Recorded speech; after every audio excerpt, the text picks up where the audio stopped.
The what if mentality is a mentality of a lot of us in this world have people who say we cannot do something. You can't do it. You're too short. You look a certain way. You act a certain way. You're not smart enough. I hit that roadblock every time. I was 300 pounds. I'll never forget. I was 300 pounds. I went from 175 to 300 pounds, and my goal was to be a Navy SEAL. Impossible goal. And every Navy recruiter that saw me said that, besides one. Every recruiter said, there's no way, man. You're 297 pounds, and you got to lose so much weight so fast.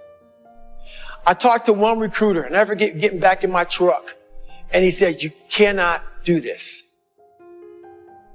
But I got in my truck, and I said to myself, but what if I could? What if I could pull off this miracle? How will I feel at the very end if I can defy all the odds? The what if mentality is, this guy told me I was a 36th African-American Navy SEAL in Navy SEAL history in over 70 years.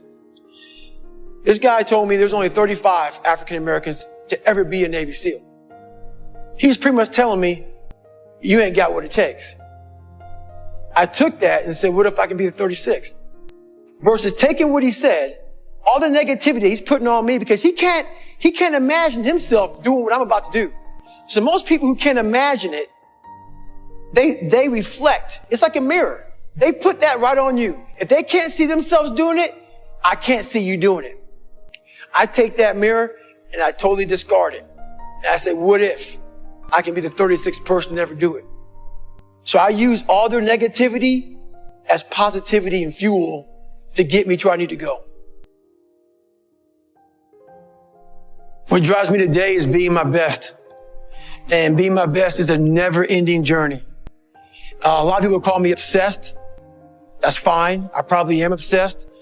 When you finally realize, like for me, that humble beginning I had, when you realize that I could have literally given up, and right now at 43, I could still be a 300-pound man spraying for cockroaches. It's truly amazing that a lot of us walk this planet Earth being a fraction of what we're capable of being. I look back on when I was 24 years old, and that could have been my 100%. If I chose to take the path of least resistance, that could have been my 100%.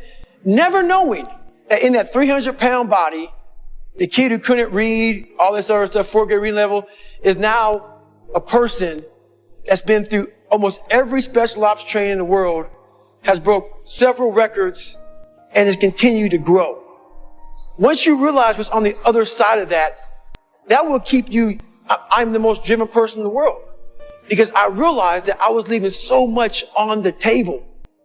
I was leaving so much on the table, never knowing that inside that fat guy was this person here.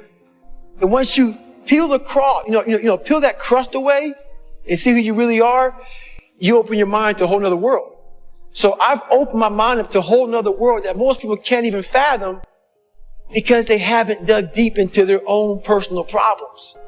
So people think I'm crazy because I found a whole nother way of living. I think they're crazy for never even trying to get to the other side of whatever's in front of them. So what drives me every day is finding more of myself.